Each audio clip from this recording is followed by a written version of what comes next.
Welcome to Adventure AI, a D&D podcast. I'm your host, Alex, the Language Lord.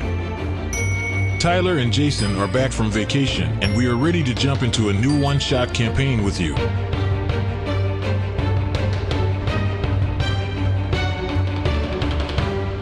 Alex, thank you for that introduction. We are back.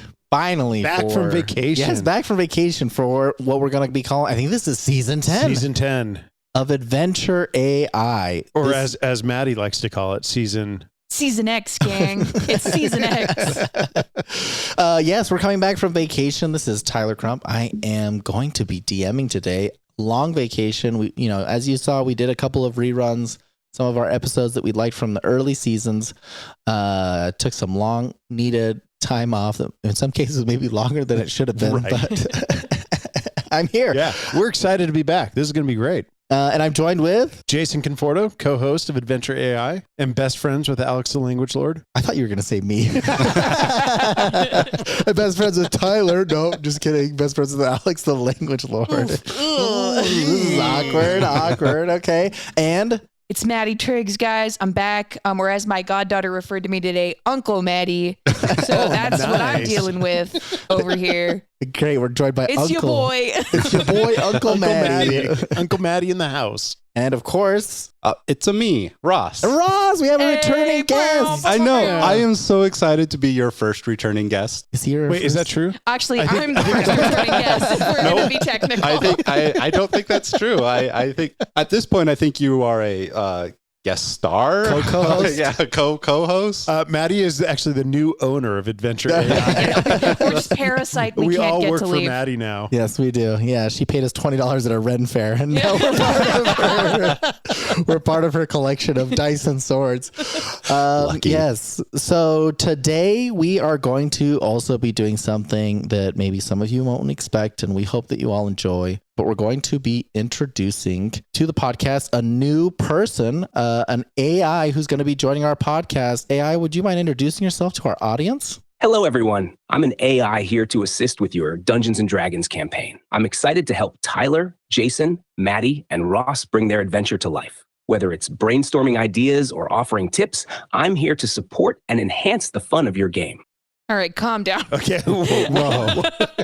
He is going a little bit too far there. Okay, so I think elephant in the room. That was not Alex. that was not Alex. No. This is a new AI that is going to be replacing Alex. Now, for you technical folks out there, the backbone of Alex is going to be the same. We're still going to be using ChatGPT. We're just swapping the voice out, a voice that we previously were using on our own. And we're actually just going to lean into using the ChatGPT on the mobile, the just speak to and talk back voice. Which we haven't done before. No, we have not. So I'm actually crossing my fingers and hoping that this works well for tonight. But so far, through all the things that we've done, it seems to be working pretty well. And in the season recap at the end, we're going to talk a little bit about what we've been doing with Alex the Language Lord versus what we are doing with this new AI.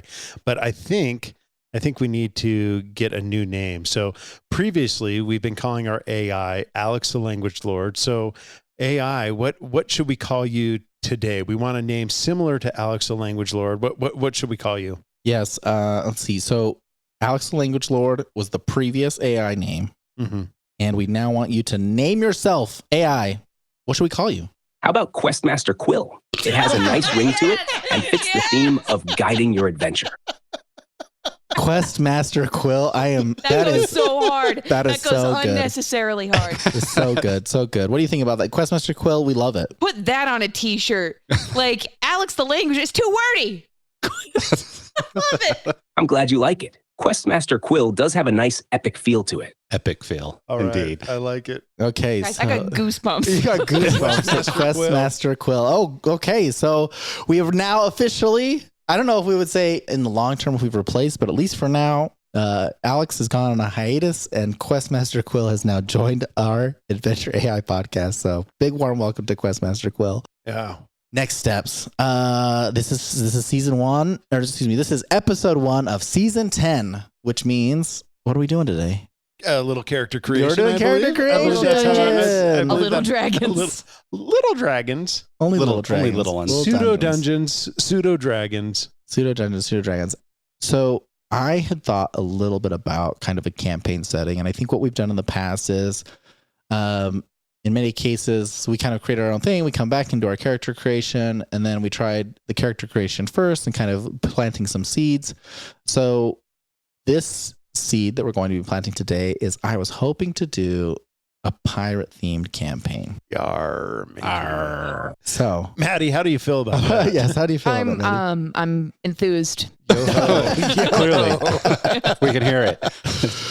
All right. Awesome. Well, so considering that, let's ask real quick, Questmaster Quill. Questmaster Quill, we're going to be doing a pirate-themed campaign for our setting this time around. Do you have any ideas on where we can start with our character creation? For a pirate-themed campaign, you might start by having your players think about their roles on a pirate ship. They could be the cunning captain, the skilled navigator, the daring swashbuckler, or even the secretive quartermaster.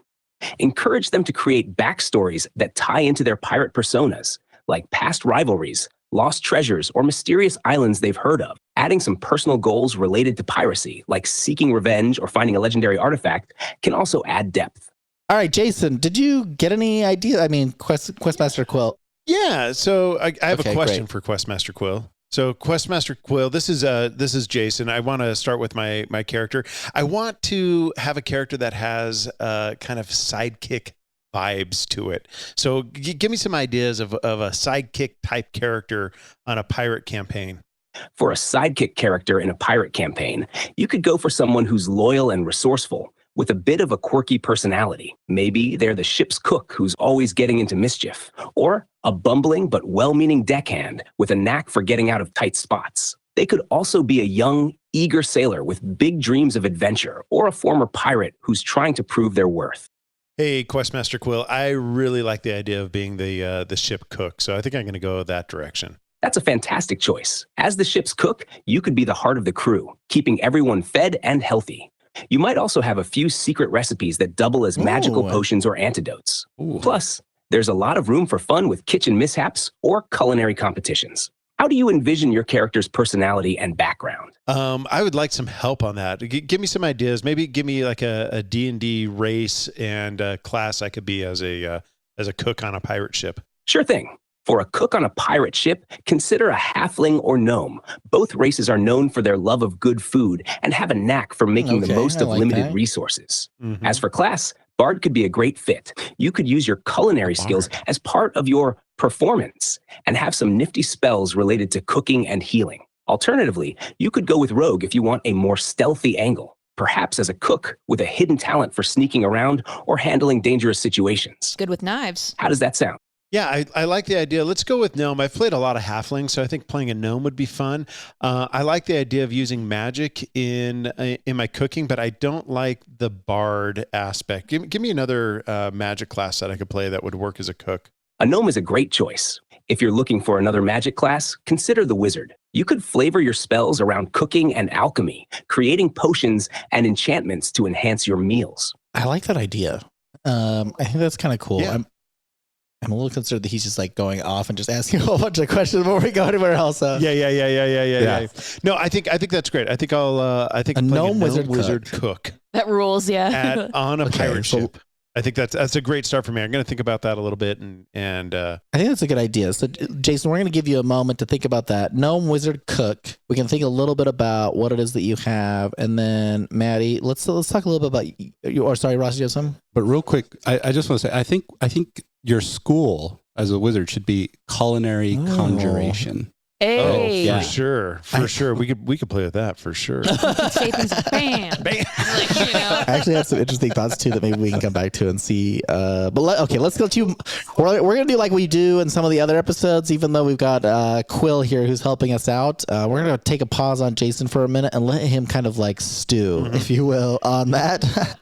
I will. Kind of Ruminate, yeah. boil it over. No stew. Maddie, kind of what are you thinking for your character? Okay, I want to be the guy on the pirate ship that 100% has the worst job on the pirate ship, but loves it. Got it. Okay. So, Quill, Maddie wants to be the person on the pirate ship that 100% has the worst job, but absolutely loves it. Can you give us at least maybe 2 ideas for what she might be able to do? Absolutely. How about Maddie being the ship's rat catcher, or a dedicated swab for the most challenging parts of the ship, like the bilge? Another fun option could be the ship's barnacle scraper, someone who's always covered in grime, but takes pride in keeping the hull spotless. Both roles can have a lot of character and charm. I'm going to pick all of the above. Okay, so you're going to pick all of the above. Yes, Okay. I'm going to be the rat-catching, barnacle-scraping swabber of the latrines. But for my race AI, I would like to be a monster of some kind. A monster race. Sounds like a great mix. Maddie could be the ship's all-around indispensable person, tackling everything from barnacle scraping to rat catching. That'll give her a lot of unique opportunities to shine and contribute to the crew. I love it. She did need a race, though, and she was hoping to do a monster race. Can you give us a monster race that she can have? For a fun monster race, how about a kobold? They're small and resourceful, which fits perfectly with the loves a challenging job theme. Plus, kobolds have a knack for making the best out of tough situations, and their natural traits can add some unique flavor to her character. What do you think? Absolutely. And I'm going to actually maybe go a little bit off script here. And with the kobold race, because we actually had recorded a portion of a season that actually never ended up making it to air. And I think this might be the one to bring it back. I'm going to be 2 kobolds in a trench coat. Woo! That's a fantastic twist. 2 kobolds in a trench coat will add a lot of humor and creativity to the campaign. It'll be fun to see how that plays out with their interactions and problem solving on the ship. I'd like to ask, though, does the crew know that it's 2 kobolds in a trench coat, or do they think he's just some dragonborn? Yeah, and Quill, you should give us an explicit answer for this. We don't want you to give kind of like suggestions by and by. We want you, Quill, to just like make definitive decisions. You make the choice. Yeah, make the choice. Does the crew know that there are 2 kobolds in a trench coat? All right, here's the decision.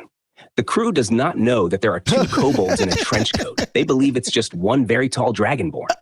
This can lead to some hilarious situations as the 2 kobolds try to manage their antics without giving away their secret. And they're doing 3 different jobs. And they're just like wondering how it's getting done.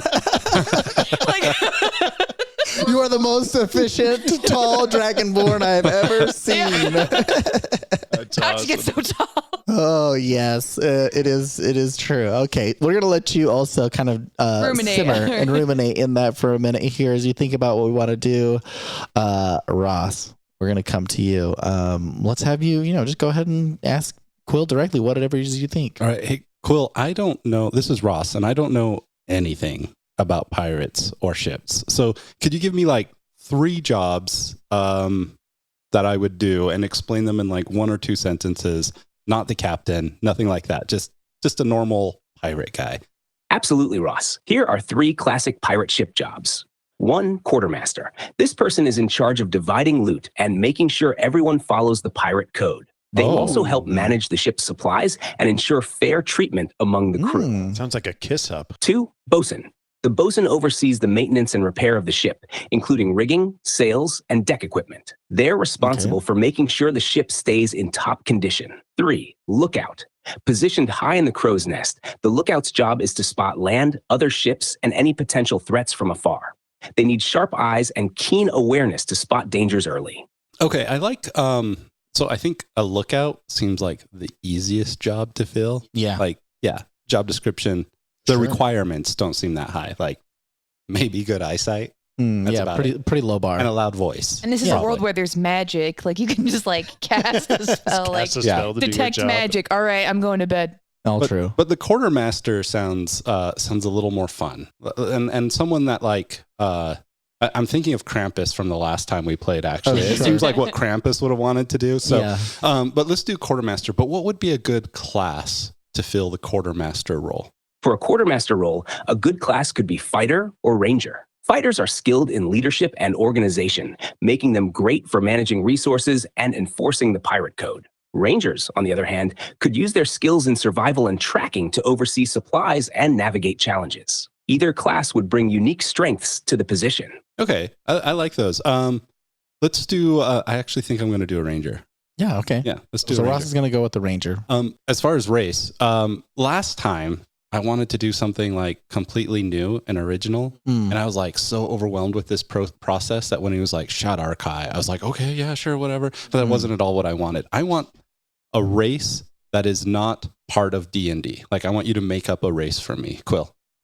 Here's a new race for Ross's Quartermaster Ranger. Name, Aileron. Description: Ailerons are a humanoid race with slight amphibian features. They have webbed fingers and toes, and their skin can vary from muted greens to blues. They possess a natural affinity for water and excellent night vision. Ailerons are known for their resourcefulness and have an innate sense of direction, which makes them skilled navigators and survivalists.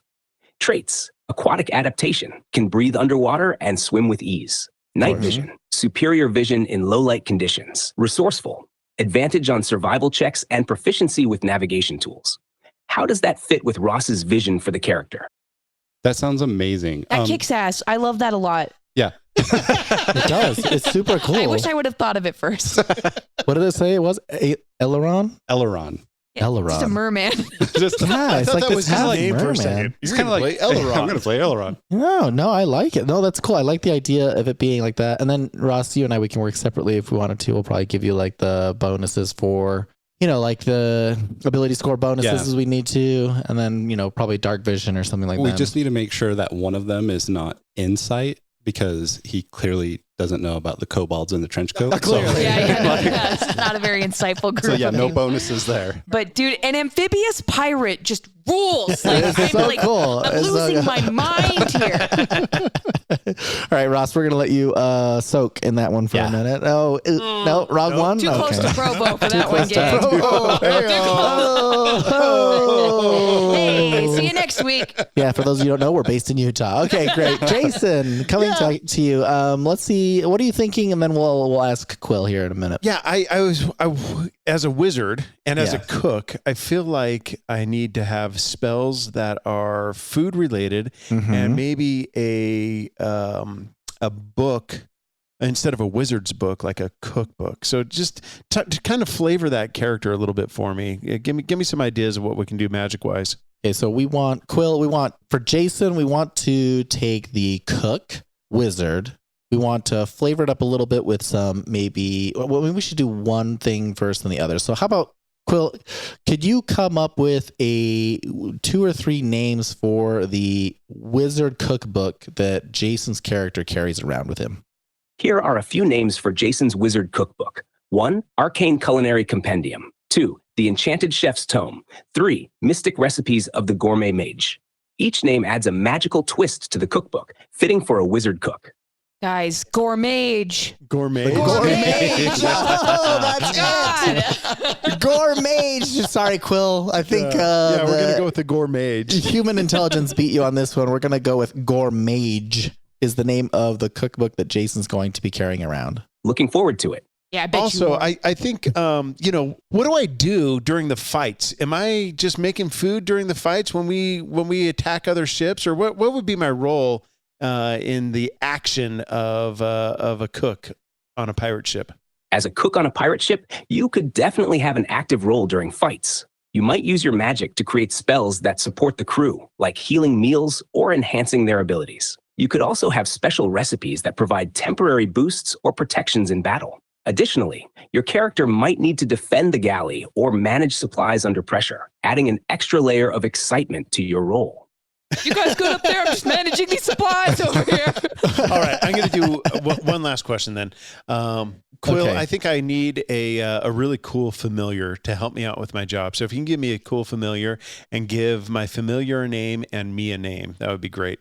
For a cool familiar, how about a fey firefly? It's a small glowing insect that can emit light and has magical properties.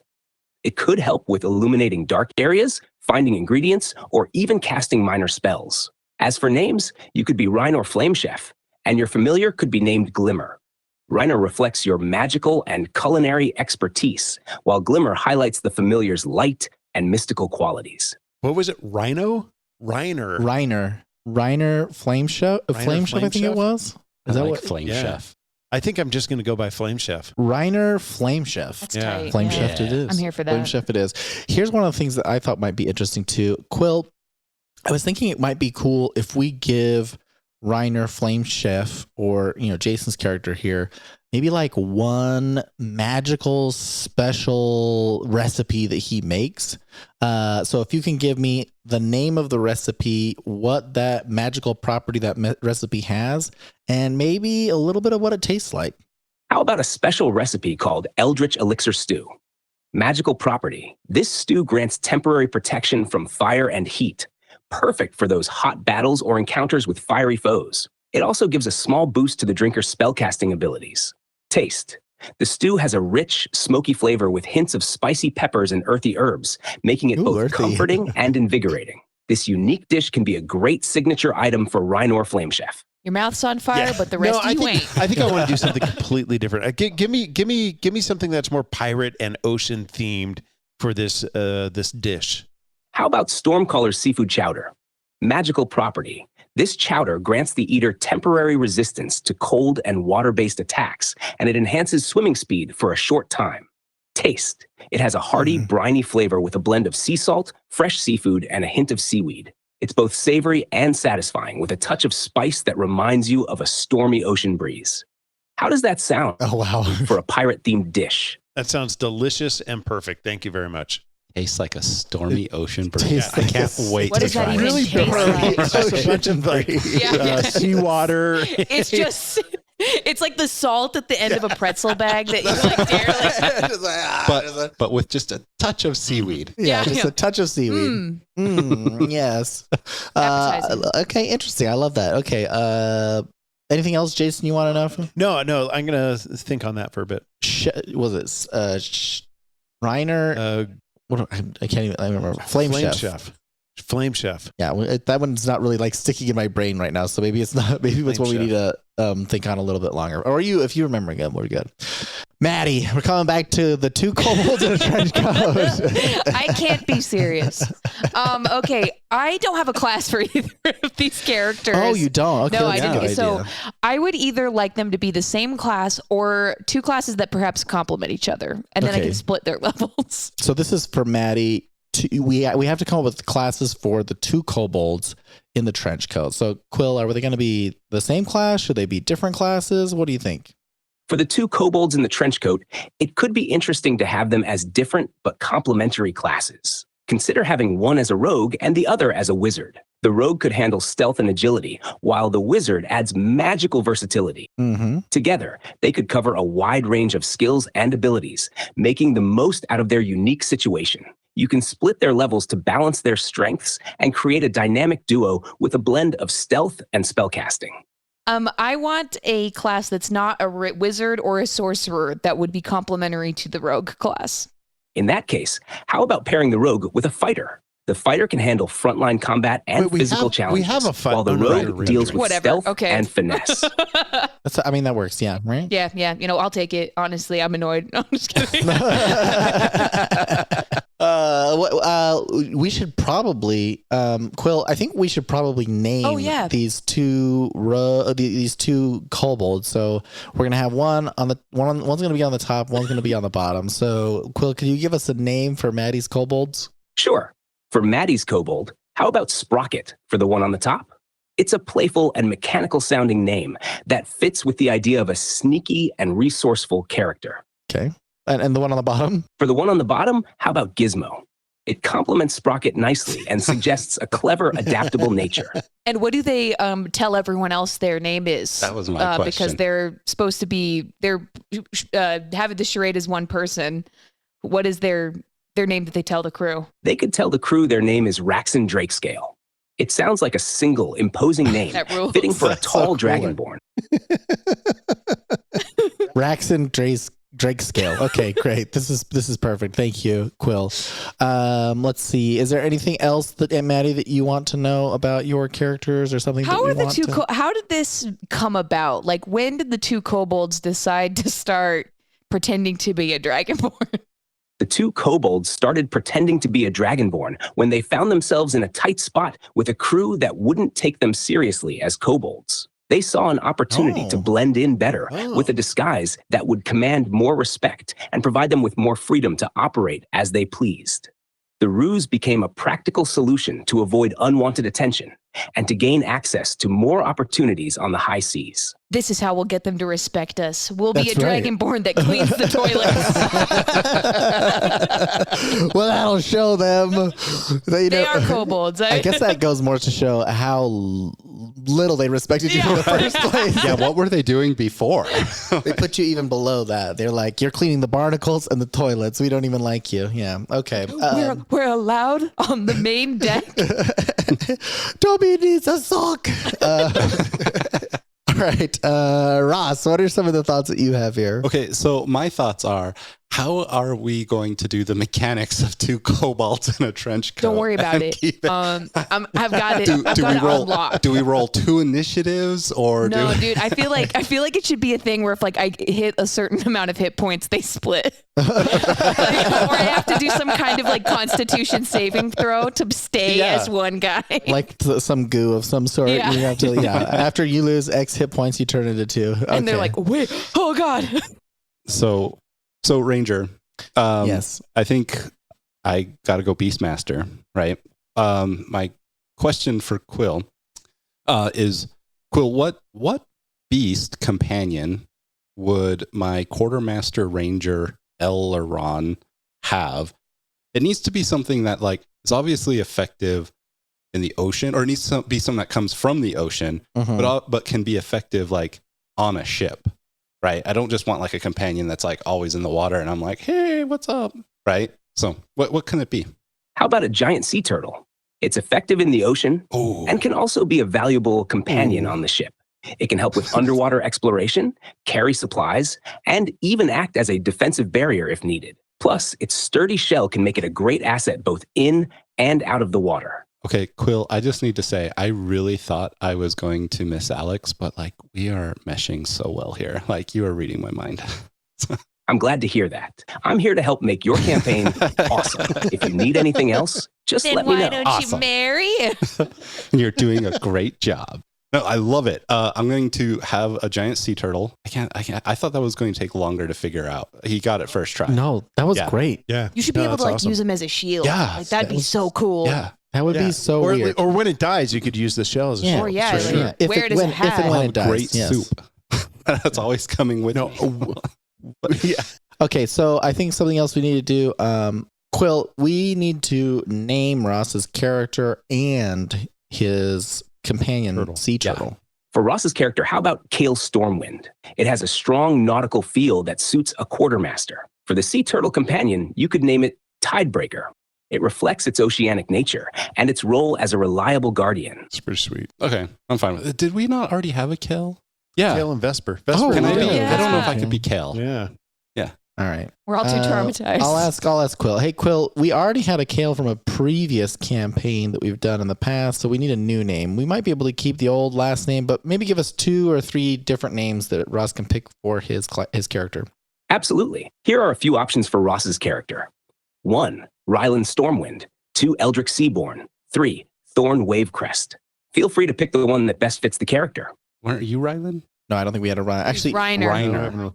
Reiner. I like Thorn. That's rad. Reiner. Thorn is really Uh, cool, but like, I mean, Eldrick Seaborn, Ryland Stormwind, Eldrick Seaborn, and Thorn it'll Wavecrest. be, I think Seaborn is cool too as like a last name. I'll just do Thorn Seaborn.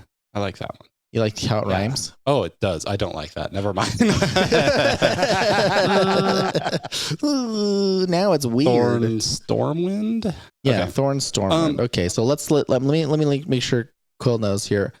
Quill, Ross is going to go with Thorn Stormwind Yeah. as his character name. Great choice. Thorn Stormwind has a strong, commanding presence.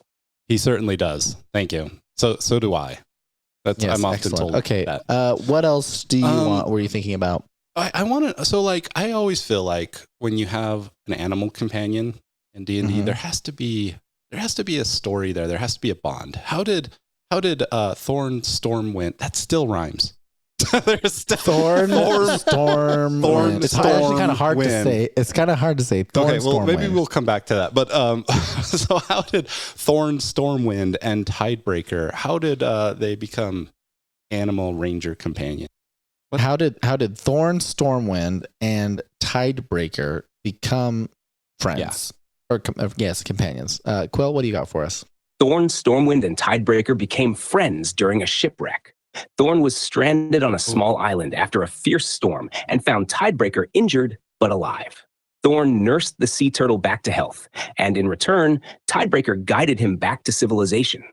Their bond grew strong through this experience, with Tidebreaker becoming a loyal companion on many adventures. That sounds really good, except that as this made-up race in Eleron, right, I'm basically like a merman. So when I actually get stranded on a deserted island, like... Yeah, I mean, maybe you were tired. Yeah, maybe I just got tired. I was on the ship and got too tired. The ocean's big, Ross. Okay, it is. Yeah, the ocean's big. You could still really big. Just because you could breathe underwater. The storm could have kept you in there too. Yeah, you could still get like slapped around by the big tide. As for Odysseus, he had like powers. We can ask. You are like way buying into Quill's story way too easily here. Like okay. Did you not like it? Did you want a different story? Well, I didn't like it because I also feel like I need to understand why Thorn, Stormwind decided to join these landlubbers on their pirate ship. Come from his underwater thing. So that's why I feel like he's coming from an underwater civilization. Oh, sure. I mean, Quill, how do we reconcile that? We've got this guy who's an underwater civilization who's coming to hang out with these land dwellers. Well, what do you think about that? How do they meet and how do they get to know each other? Why are they even traveling together at all? Yeah. Thorn Stormwind could be from an underwater city that's facing a major threat from a rival faction or a natural disaster. The city's leaders send out a few trusted representatives to seek allies and find resources, leading Thorn to the surface world. While traveling, Thorn encounters a pirate ship and forms a temporary alliance, offering valuable information and assistance in exchange for their help in his mission. Over time, Thorn and Tidebreaker, whom he met during his quest, develop a strong friendship. Thorn sees the pirate crew as potential allies who might assist in his underwater city's plight, and he decides to join them in exchange for their support. This way, Thorn's journey to join the crew makes sense, and the bond with Tidebreaker is built on mutual aid and shared goals. Okay. I think that works. We could play with that a little bit more maybe as we go, but let's go with that for now. Okay. So your hometown city is in trouble or whatever it is, your underground home, and you've come up to the surface for assistance. Yeah. Okay, great. Anything else? Let me think about that for a little bit. Let's go on. Okay, great. Jason? All right, I want to know how Flame Chef met the captain and what his relationship with the captain is. If just tell me a little bit about the captain and their relationship. Okay, so in this case, Quill, the captain is not going to be one of the player characters, and we want to know how Flame Chef met the captain and what their relationship is. Some interesting backstory as to why this chef works for the captain.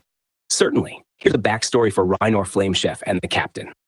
Reinor Flame Chef was once a renowned chef in a prestigious coastal city known for his culinary magic and unique dishes. However, he fell afoul of powerful political figures who felt threatened by his influence and popularity.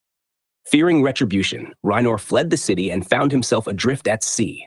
The captain, a cunning and opportunistic leader, stumbled upon Reinor during a storm. Recognizing Reinor's skills and the potential benefits of having a magical chef aboard, the captain offered him a position on the pirate ship. Reinor accepted, seeing it as both a way to escape his past and an opportunity to start anew. Their relationship is a mix of mutual respect and complex dynamics. The captain values Reinor's ability to keep the crew well-fed and healthy, while Reinor appreciates the captain's protection and the freedom to explore his culinary talents. Despite their unconventional partnership, they've developed a strong bond through shared experiences and respect for each other's skills. That sounds really lovely. That's perfect. Quill, tell me a little bit about the captain. What is his or her name? Their race. Just describe the captain to me. The captain is named Captain Eric Blackthorn. He's a human with a weathered appearance, marked by a rugged beard and a sharp gaze that speaks of countless adventures. Eric has a commanding presence and a reputation for being both shrewd and charismatic. His skin is tan from years at sea, and he often wears a distinctive tricorn hat and a long dark coat adorned with various sea-themed embellishments. Eric is known for his strategic mind and an almost magnetic ability to lead his crew. Stereotypical. He's a master of negotiation and has a knack for turning dire situations to his advantage. His past is shrouded in mystery, but it's clear he has a deep understanding of both the high seas and the art of piracy. Awesome. And then just Quill, final question. What is the name of our pirate ship? How about naming the ship the Tempest Fury? It reflects the power and unpredictability of the sea, and it has a strong, evocative name that fits a pirate vessel. The Tempest Fury. Okay, that sounds great. Quill, we really like that. I like the name. I like the captain. He's a little stereotypical. I actually, Quill, can you give the captain maybe some like really unique, non-traditional, like I don't want to give him like a hook or like a peg leg. Like I want, or like even like an eye patch. I want something like unique and distinct that the captain, Eric Blackthorne has that really sets him apart from other pirates. Any ideas there? Absolutely. How about giving Captain Eric Blackthorne a mystical, ever-shifting cloak? This cloak subtly changes colors and patterns to blend with the surroundings, making him harder to spot or target. It also has an aura of enchantment that can dazzle or disorient enemies in combat, adding both a tactical advantage and a touch of magic to his persona. This unique piece sets him apart and enhances his enigmatic presence. I was kind of hoping it was going to be like robot neck, so like you could like twist it around like an owl, or just a peg neck. Yeah. He's got laser on his head or something. Yeah, or just like an awful tattoo. Oh, I like that. just offensive tattoos. Yeah, they're just full of like anti half elf racial tattoos. Just like hates them all, or kobolds maybe. That's why we're a dragon. If he finds out, we're gonna walk the plank. Okay, Jason, other thoughts? What are you thinking for your cook? No, I think maybe just give me a nice magic item to round out this character. Of course. All right. Quill, we're gonna want to give some magic items to a few of these folks. So we're gonna start with Jason, and we're gonna give him one magic item, one that like really suits him as a cook, something that either he maybe had made for him, especially because of his role, or something that really caters to his character. Any ideas here? Maybe give us 2 or 3, but don't go into too detail on what the magic items do. Just kind of give us some ideas of what those magic items could be, and then we can talk about what they do later. Sure thing. Here are a few magic item ideas for Jason's character, Reiner Flame Chef. 1. Chef's apron of endless ingredients. This apron magically replenishes ingredients needed for cooking. 2. Culinary wand of flavor enhancement. A wand that can enhance the taste and effects of any dish prepared. Yeah, okay. 3. Cauldron of culinary conjuring. A magical cauldron that can instantly cook meals to perfection and may provide additional benefits. These items should help highlight Reiner's role as a magical cook and add some flavorful elements to his character. I like how Quill stole my idea. Yeah, I'm definitely going with the cauldron. Culinary the cauldron the cauldron of culinary conjuring. Okay, and you're going to use this for what? What are you thinking there in particular? Probably summoning things. Okay, great. Culinary. I thought you were going to dump hot soup on people. That's just like a weapon. Like maybe like a squid monster that comes out and then we eat it. Yeah, I mean that's a great idea. Well, I mean, let's ask Quill, do you have any ideas of some cool things that he can conjure from his cauldron? Cauldron of culinary conjuring. Definitely. Here are a few cool things Reiner Flame Chef could conjure from the cauldron of culinary conjuring. 1. Summon a giant magical crab. It can be used for combat or to serve as a giant delicious meal. 2. Either way. Conjure a cloud of enchanted smoke. It can obscure vision, create distractions, or even put enemies to sleep. 3. Create a rain of spicy fire drops. These can deal damage or create a fiery area of effect. 4. Produce an array of magical ingredients. These ingredients could grant temporary buffs or have unique effects when used in cooking. These conjurations would offer versatility in both combat and support, fitting perfectly with Reiner's role as a magical chef. Hey, Crab, my whims may be capricious, but you're not getting out of this alive. I love it. Okay, great. So we got your cauldron. All right, great. Maddie. Okay. I was going to kind of ask how they came to be on the ship, but I feel like they just kind of came with the ship. So what is? Yeah, I think like Eric, the captain, is the one who's kind of recruited. He's I feel like we were just kind of there. Like nobody invited us. We're just here. Us. Me, Sprocket and Gizmo. But what is the main thing that Sprocket and Gizmo like just never agree on? Ooh, that's a great one. Quill, Maddie wants to know what's the main thing that Sprocket and Gizmo never agree on. Sprocket and Gizmo often clash over their preferred methods of handling situations. Sprocket, being the one on top, prefers more direct and aggressive tactics, while Gizmo, on the bottom, favors stealth and subtlety. This fundamental difference in approach leads to frequent disagreements on how to tackle problems and execute their plans. Yeah, I think that makes sense. Okay, but what's like a petty argument that like Something like really petty. something really petty. Just like absolutely. And Yeah, Yes. very, okay, Quill, I need you to be very, very specific about an extremely petty, like super annoying thing that they have between the two of them. Something like really obscure that most people would not even know about them, not even their own parents. Sprocket and Gizmo argue incessantly about the correct way to organize their shared toolbox. Sprocket insists that all tools should be arranged by size, while Gizmo is adamant that they should be sorted by type. This minor disagreement leads to frequent, heated debates and a surprisingly disorganized toolbox, much to the frustration of anyone who tries to use it. Not your legs today, bro. Oh, yeah. Is that you do? What do you think I about love that? it. I love it. Also, though, if we're getting into the magic items, Yes, we're getting right. Let's roll right roll into it. into it. I want something for each of them though that only works if they're together. Oh, They have to be used in tandem. Great idea. Here are a couple of magic items for Sprocket and Gizmo that only work when they're together. 1, dual action gauntlets. When Sprocket and Gizmo work in tandem, these gauntlets allow them to perform synchronized actions, such as launching a coordinated attack or executing a complex maneuver with enhanced effectiveness. 2, cloak of combined camouflage. This cloak grants them the ability to blend into their surroundings just a trench perfectly, coat. only when they're both wearing parts of it, making them nearly invisible when working as a pair. oh no! I'm picking the cloak, and it is just a trench coat.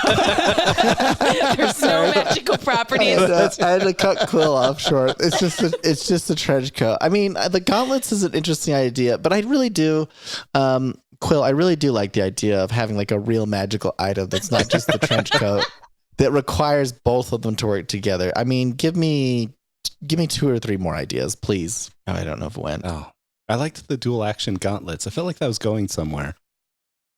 Yeah, I don't really like, understand. Also, that's like there's 4 arms between them, and so like gauntlets just doesn't make a lot No, of there's sense to two, me. but two Yeah. gauntlets. So like they have like one has One at the top, one at the But bottom. one of the arms is coming out his ass. Like, that doesn't even make sense. Well, that's fair. They have to hold hands. Oh, when they- okay, okay. Okay. So let's say, Quill, we're going to scratch the gauntlets. Okay, no gauntlets. The coat is basically a trench coat. You got to give us What if 2 it or 3 was more gauntlets ideas. and I'm boots? totally fine with there just being a trench coat that they think is magic because nobody is onto No, them. no, no.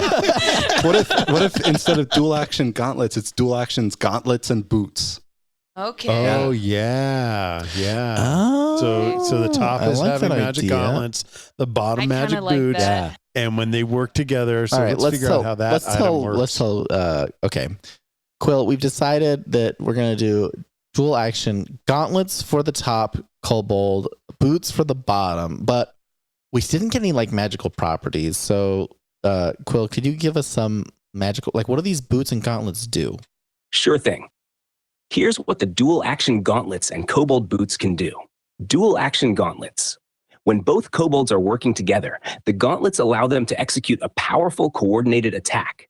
This attack deals extra damage and can include effects like stunning or disorienting their target. They also grant a boost to teamwork skills, improving their ability to perform complex actions that require precise timing and cooperation. Kobold boots. When worn by Gizmo, these boots grant him the ability to move silently, enhancing his stealth and allowing him to sneak around without being detected. If both kobolds are together, the boots provide an enhanced agility bonus, allowing Gizmo to make quick acrobatic moves that complement Sprocket's actions. I'm picturing an armorer who's like building gauntlets and boots for a person who says, if this person is wearing both these gauntlets and his boots, Yeah. it will increase his ability to do teamwork by himself.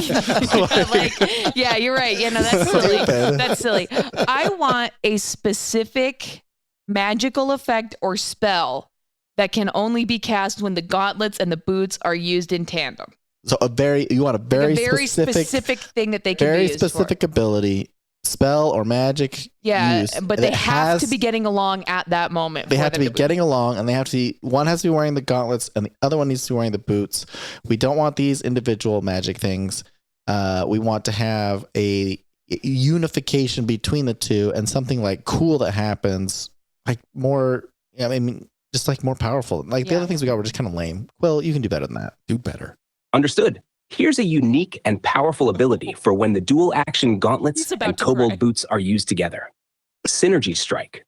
When both kobolds are in sync and wearing their respective items, they can perform a coordinated magical attack. This ability creates a spectral twin elemental blast that combines the effects of fire and ice.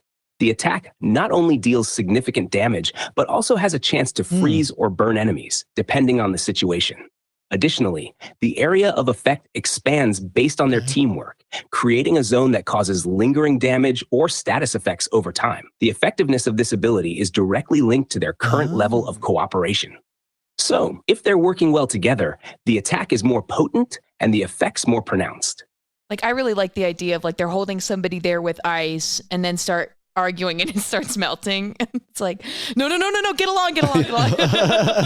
I think it would be interesting too if like when you roll initiative, the further their initiative is away from each other, argument, the less I like that. I really like that. The more that the initiative is like, close where's together. your mind, buddy? What's going on over there, bro? It's like, idea. I'm fine. You can take your movement action on the bottom initiative and your attack action on the top initiative. And that's gonna be cool. Okay. I mean, how's everyone feeling about their characters so far? I'm so excited. I'm so excited for Maddie's character too.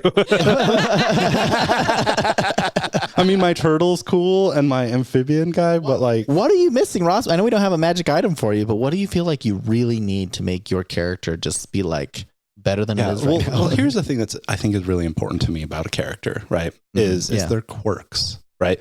So what is Thorn Stormwind? What does he struggle with from his underwater society coming up onto land? Like, what are Thorn Stormwind? What does he really struggle with coming from the underwater to land? Like, what is his like really weird quirks about him as a character? Yeah. Like, what are the things that maybe people on land do that is that he's uncomfortable with, or that he doesn't mesh well with, or maybe what does he do like, as what's being a underwater? super normal thing that we do that just drives him crazy? Yeah. Okay. Quill, what do you think about that? For Thorn Stormwind, coming from an underwater society, here are some quirks and struggles he might have. 1, aversion to dryness. Thorn finds dry environments extremely uncomfortable. He has a habit of frequently moisturizing his skin and can become visibly agitated if he's in a dry, dusty area for too long. 2, disdain for loud noises. The constant noise of the surface world, like clanging metal or bustling crowds, overwhelms him. He often covers his ears or seeks quieter places to escape the racket. 3, struggles with land mobility. Thorn has difficulty moving quickly on land, often stumbling or taking awkward steps. He's much more graceful in water, so he sometimes appears clumsy or hesitant when walking or running. 4, confusion with surface food. Thorn is baffled by surface cuisine and often finds it strange or unappetizing. He might have strong opinions about the taste and texture of surface foods, which he finds hard to adapt to. These quirks would make Thorn's transition to land amusing and provide opportunities for interesting character moments and interactions with other crew members. Okay, I like all of those. I feel like my food would be briny. I hope so. I mean, like, I would think that it would be like if when it's cooked, right? That would be weird to him. He likes it. Oh, raw. Like, I think that would be an interesting point of contention, though, between you guys. Yeah. Unless you're a sushi chef, overcooked, but you're not. So that's going to cause problems. What kind of sushi chef uses a cult? Right. Yeah, he's a gourmage. Yeah, a gourmet. Yeah, also, I do feel like gourmage. Yes, gourmage. I do want to throw this out here. Raxon Drakescale's pronouns are they, them, but nobody knows that it's because they're actually 2 people. Oh, all right. So we know the name of your ship. The Tempest. Ross does not have a magic item. Yes, Ross doesn't have a magic item. Okay, so let's see. Quill, we need to give Ross a magic item. I think, do we have any ideas for this? I think maybe something that might be cool if we could incorporate Tidebreaker into your magic item as well. Absolutely. Here's a magic item idea that incorporates Tidebreaker for Ross's character, Thorn Stormwind. Tidebreaker's Embrace. This magic item is a trident that has a dual purpose. It serves as both a weapon and a conduit for Tidebreaker, the sea turtle. 1, water control. When wielded, the trident allows Thorn to manipulate water in various ways. He can create waves, summon water barriers, or even direct currents to hinder enemies or aid allies. 2, Tidebreaker's Call. Once per day, Thorn can use the trident to call upon Tidebreaker. The sea turtle appears to assist in combat or provide support, such as creating a protective barrier or launching a coordinated attack with Thorn. 3, Sea's Blessing. The trident also grants Thorn a boost in aquatic environments, enhancing his swimming speed and combat effectiveness when fighting in or near water. This item would enhance Thorn's connection to his underwater origins and offer some powerful abilities both in and out of combat. And I hope we'll have some fights near water. I know. I hope so too. I think what I want to do with this one is, Tidebreaker will be your companion, but I think that the active ability of your trident will summon him to you, like adjacent to you, or where you want him. Or okay, yeah. So you can pull him from safety, or you can if he's he's far away, or if he's just walking slow behind us, bring him because he's going to struggle with walking. Yeah. What's his walking? I mean, is a sea turtle. But both of you struggle. Oh yeah, that's a fair point. You both kind of do. I actually thought you were talking about me personally, but you're right. And there's a really tall dragonborn that walks really slow, but their feet are moving really fast. And they're wobbly. Why do you think you guys are on a boat all the time? You guys have a hard time walking around. Maybe you overdid it on the rum again, right, guys? I'm just trying not to giggle at the fact that Sprocket is a top and Gizmo is a bottom. The joke's been made. Last time. Oh, okay. That's why no one's made it yet. Okay, got it. I was wondering. Yeah. And the unreleased. It's a family audio. show. Yeah, I figured that would get edited out if it wasn't. Oh yeah. All right. I think anything else? I want any outstanding things. If not, I think the next thing we will do. You're all on the Tempest Fury with Captain Eric Blackthorn. So we need a major conflict, right? What is it that was going to be? So I'm going to ask Quill. We need one really major conflict. We understand that Ross's character has his own conflict with the two cities and the two different people who are fighting, but we need a more world affecting conflict, something that has brought all these people together and something that they're trying to the big challenge for them. And now this is a character creation episode, so we don't want to give all of the answers, but just kind of a few teasers to what some conflicts could be. So could you give me 2 or 3 ideas, really short, Quill, on some challenges that they're facing to drive this next one shot that we're doing for our D&D campaign? Certainly. Here are a few major conflict ideas to drive your campaign. 1, the Shattered Trident. An ancient, powerful trident that controls the ocean's balance has been broken, causing violent storms and disruptions in sea trade. The crew must find the pieces and restore the trident to prevent an impending apocalypse. 2, the Lost City of Meridia.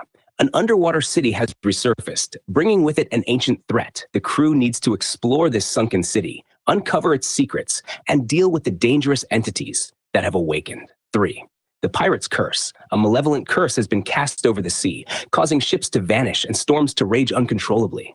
The crew must seek out the source of the curse and lift it before their own ship is consumed by the chaos. These conflicts offer a blend of exploration, combat, and intrigue that should keep your campaign engaging and dynamic.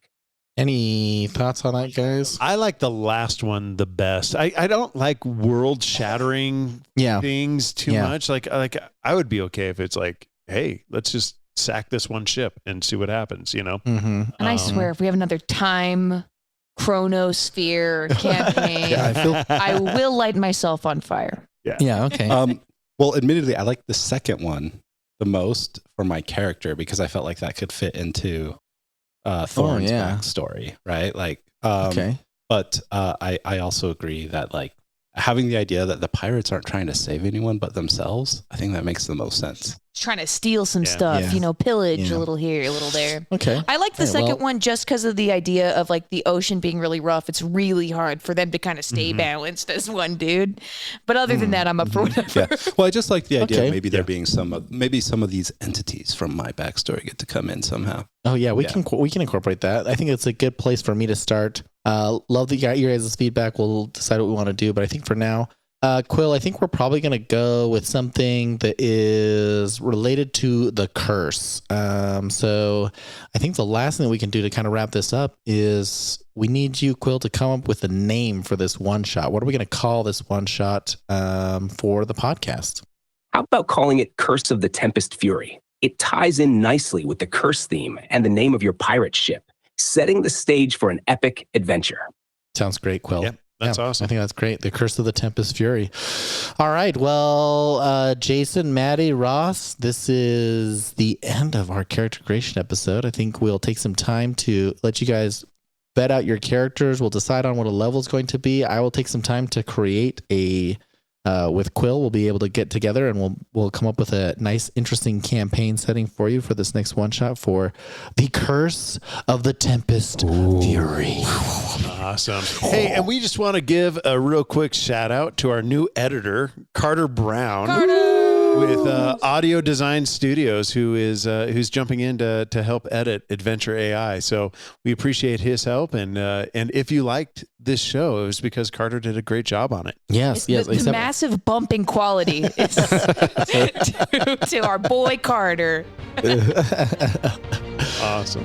All right, we'll catch you next time on Adventure AI with what is Quill's full name? Quartermaster Quest Quill? Master. No. No. Questmaster Questmaster Quill. Questmaster Quill, what just happened? Did I get fired after 9 seasons of loyal service? Let's see if they come crawling back to me after this season of Adventure AI.